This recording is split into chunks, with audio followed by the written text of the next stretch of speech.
నమస్తే, welcome to ANN. నేను మీ లక్ష్మీనాగ్ నరహరి శెట్టి. మనందరికీ తెలుసు కల్వకుంట్ల కవిత. ఈమె బీఆర్ఎస్లో ఒక కీలక నేతగా జాగృతిని నడుపుతూ తనకంటూ ఒక ప్రత్యేక స్థానాన్ని సంపాదించుకున్నారు. ఆమె రాజకీయ ప్రస్థానం గురించి కూడా మనకు తెలుసు. అయితే ఎమ్మెల్సీగా కూడా సేవలు అందించారు. రీసెంట్గా ఆమె తన మండలిలో కూడా తన రాజీనామాని గుత్తా సుఖేందర్ రెడ్డికి తెలియజేశారు. ఆ రాజీనామా కూడా ఆమోదించడం ఇవన్నీ కూడా మనకి తెలిసిన విషయం. కవిత నెక్స్ట్ స్టెప్ ఏంటి అంటే, రాజకీయాల్లో, తెలంగాణ రాజకీయాల్లో కవిత ఒక బలమైన శక్తిగా ఎదిగేందుకు ట్రై చేస్తున్నారు అనే భావన అందరిలోనూ కలగక మానదు. రాజకీయ విశ్లేషకులు కూడా చెప్తున్నారు కవితని తక్కువ అంచనా వేయొద్దు అని. ఎందుకంటే కల్వకుంట్ల కవితకి బీఆర్ఎస్లో ఉన్న అప్ అండ్ డౌన్స్ కానీ, లోటుపాట్లు కానీ అన్నిట్లో మీద ఒక స్పష్టమైన అవగాహన ఉంది. ఈరోజు వరకు కవిత అడిగిన ప్రశ్నలకు నేరుగా స్పందించడానికి బీఆర్ఎస్ నేతలు జంకుతున్నారంటే కవిత యొక్క ఏ రకంగా మాట్లాడితే ఆ సమాధానం చెప్పలేకపోవటానికి కవితకి ఎంత నాలెడ్జి, ఆ పార్టీలో గ్రిప్ ఉందో మనం కూడా అర్థం చేసుకోవచ్చు. కానీ కవితని బీఆర్ఎస్ పార్టీ సస్పెండ్ చేసిన తర్వాత ఒక రకంగా చెప్పాలంటే బీఆర్ఎస్కి ఇది చాలా మైనస్గా మారిందని చెప్పుకోవాలి. ఒక పక్క కాంగ్రెస్ పార్టీ ఏయో ఇచ్చింది, ప్రమాణాలు చేసింది, మేము ఇస్తామని, కానీ అవి నెరవేర్చలేకపోయిందని పెద్ద ఎత్తున ఉద్యమం చేయడానికి రెడీ అవుతున్న సమయంలో కవిత ఈ రకంగా బయటికి వచ్చి ప్రశ్నల వర్షాన్ని కురిపిస్తే, ప్రధానంగా నీటి వనరుల విషయంలో, కృష్ణా జలాల విషయంలో కూడా మరి శాసనసభకు మరి బీఆర్ఎస్ రాకపోవడం, మరి తప్పు పడుతూ ప్రశ్నల వర్షాన్ని కురిపించడం, ఏ సందర్భం దొరికినా కూడా కవిత అడిగిన ప్రశ్నలకు బీఆర్ఎస్ దగ్గర సమాధానం లేకపోవడం, అదేవిధంగా తాను ఏంటో ఒక స్త్రీగా, నేను స్త్రీమూర్తిగా బయటకు వెళ్తున్నాను మండలి నుంచి, ఒక శక్తిగా తిరిగి వస్తానని ఆమె గట్టి హెచ్చరికలు జారీ చేయటం, ఇదంతా కూడా ఏ బీజేపీ పార్టీకో ఏ కాంగ్రెస్ పార్టీకో కాదు, డైరెక్ట్గా బీఆర్ఎస్ పార్టీకే తగిలిందని చెప్పి మరి పలువురు చర్చించుకుంటున్న పరిస్థితి. ఇక మనకి తెలుసు బావ అవుతారు కవితకి హరీష్ రావు గారు.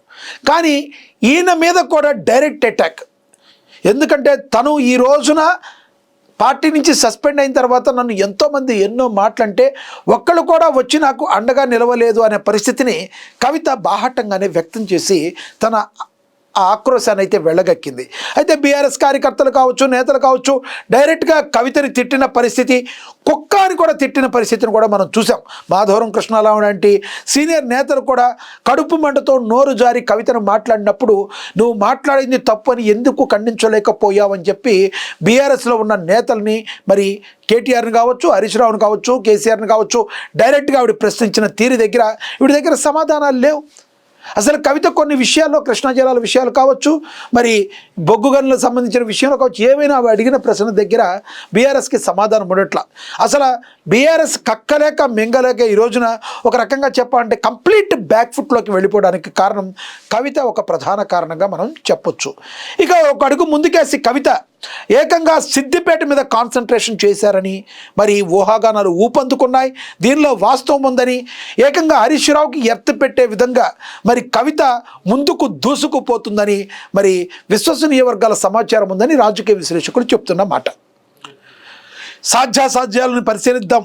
కానీ హరీష్ రావుకి మాత్రం కంటి మీద కునుకు లేకుండా చేస్తూ, మరి వాళ్ళ అన్నకి కావచ్చు, బీఆర్ఎస్ నాయకులకి కంటి మీద కునుకు లేకుండా చేయడంలో కవిత సక్సెస్ అయ్యారని కూడా చెప్పుకోవచ్చు. అసలు కవిత వాగ్దాటి ఏ విధంగా ఉంది, కవిత కొన్ని విషయాల్లో ఎలా స్పష్టంగా మాట్లాడారో ఒక బయట ఉంది, విందాం మనం. నేను బీఆర్ఎస్ పార్టీకి హరీష్ రావు గారికి లేదా పవర్ పాయింట్ ప్రజెంటేషన్ ఇస్తాడట కదా, ఆయన 2 సూటి ప్రశ్నలు అడుగుతా. మీరు ఆ 2 ప్రశ్నలకు జవాబు చెప్పి తర్వాత మీరు పవర్ పాయింట్ ప్రజెంటేషన్ ఏమని ఇవ్వండి. ఒకటి స్పష్టంగా అడుగుతా ఉన్నా నేను, కృష్ణా వాటర్ రివర్ మేనేజ్మెంట్ బోర్డులో తెలంగాణ తరఫున 2016లో హరీష్ రావు గారు ఇరిగేషన్ మంత్రిగా ఉన్నప్పుడు మన పంపకాలలో, కృష్ణా నది పంపకాలలో 3% శాతాన్ని తగ్గిస్తూ ఒప్పుకుంటూ ఆయన సంతకాలు పెట్టి, మామూలుగా ఆంధ్ర తెలంగాణ విడిపోయినప్పుడు ఏమైందంటే మనకు తెలంగాణకు 37%, ఆంధ్రాకు 63% కృష్ణా వాటర్ పంపకాలు జరగాలని ఒప్పందం అయింది. అది దేనికోసం అయింది ఒప్పందం, మీరు జాగ్రత్తగా వినాలి అందరూ కూడా. అప్పటికే కట్టి ఉన్న ప్రాజెక్టుల మీద, ఆల్రెడీ యూటిలైజ్ అవుతున్నటువంటి వాటర్ మీద, యాజ్ ఈజ్ వేర్ ఈజ్ అనే కండిషన్ మీద 37% తెలంగాణకు, 63% ఆంధ్రాకు నీటి పంపకాలు జరగాలని ఒప్పందమైంది. తర్వాత హరీష్ రావు గారే ఇరిగేషన్ మంత్రి, మరి ఆయన అప్పుడు కాళేశ్వరరావు అని పిలిపించుకున్నాడు. ఆయన నీళ్ళ గురించి నాకే మొత్తం తెలుసు అని చెప్తాడు కాబట్టి దాన్ని ఏం చేసిండు హరీష్ రావు గారు 2016లో 3% కృష్ణా నదిలో నీళ్లు తగ్గిస్తూ 34% తెలంగాణకు, 66% ఆంధ్రాకు అని చెప్పి ఒప్పందం మీద సంతకం పెట్టి, అది కరెక్టా కాదా హరీష్ రావు గారు? మీరు జవాబు చెప్పాలి. నా విఘ్నతకే వదిలేస్తున్నావు అంటే మాత్రం తెలంగాణ ప్రజలు కూడా వారి విఘ్నతను ప్రదర్శిస్తారు. అట్లా కాదు, ఇది కరెక్టా కాదా? ఇది ప్రెజెంటేషన్ లో మీరు ఆన్సర్ చెప్పి ప్రెజెంటేషన్ ఇచ్చుకోండి. రెండవది, అసలు జూరాల సోర్స్ పాయింట్ తీసి మీరు శ్రీశైలంకి ఎందుకు మార్చారు? మార్చడానికి కలిగినటువంటి సాంకేతిక కారణం ఏంది? ఆనాడు కేసీఆర్ గారు కూడా ప్రెజెంటేషన్ ఇచ్చినప్పుడు పాకాల జూరాల ఒక లింక్ పెడతామని ఇంకోటి చాలా చెప్పారు. అవన్నీ జరగలే. 100 అనుకుంటాం, 100 కావు. పాలిటిక్స్ లో అయినా, ప్రభుత్వంలో అయినా, ఇంట్లో అయినా, అది మాకు కూడా తెలుసు.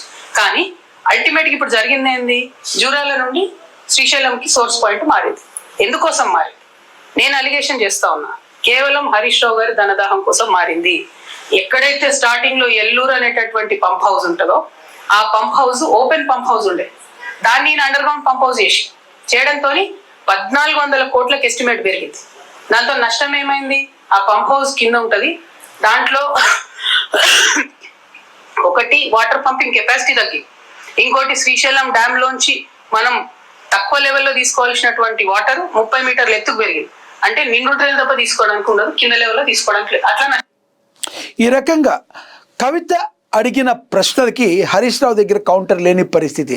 ఆమె విజ్ఞతకే వదిలేస్తున్నానని సమాధానం చెప్పడం కాదు, హరీష్ రావు గారు మీ ధనదాహం వల్లే ఇవన్నీ చేశారు అని చెప్పి డైరెక్ట్ అటాక్ అయితే మరి చేయటం జరిగింది. ఇది ఇక్కడితో ఆగేటట్టయితే లేదు, ఎటువంటి పరిస్థితుల్లోనూ వదల బొమ్మాళి నిన్ను వదల అన్నట్టుగా మరి కవిత, కల్వకుంట్ల కవిత ఒక రకంగా హరీష్ రావు మీద కావచ్చు, బీఆర్ఎస్ పార్టీ మీద కావచ్చు యుద్ధాన్ని ప్రకటించారని మనం అనుకుంటే అది పెద్ద మాట కాదేమో, అతిశయోక్తి కూడా కాదేమో. మరి హరీష్ రావు అదేవిధంగా కవిత వీళ్ళిద్దరిలో జరుగుతున్న మాటల యుద్ధంలో అది కవిత హరీష్ రావు మీద సంధిస్తున్న ప్రశ్నల విషయంలో మీరేమనుకుంటున్నారో కింద కమెంట్ బాక్స్ రూపంలో కమెంట్ చేయండి. ఒకటి మాత్రం వాస్తవం, సిద్దిపేటలో కూడా కవిత మరి తన మార్కు రాజకీయాన్ని చూపించేటట్టు మరి భావ ఇలాకాలో తను తొడగొట్టి నిలబడబోతున్నట్టుగా కూడా విశ్వసనీయ వర్గాల సమాచారం ఉంది. నిజంగానే సిద్దిపేటలో మరి హరీష్ రావు ఇలాకాలో కవిత ఎంతవరకు ఆమె యొక్క ప్రభావాన్ని చూపుతుంది, రానున్న ఆమె పెట్టబోతున్న రాజకీయ పార్టీ ఏ రకంగా ఉండబోతుంది అనేది కూడా మీరు కమెంట్ బాక్స్ రూపంలో కమెంట్ చేయండి. ఇది వాళ్ళ స్పెషల్. నమస్తే.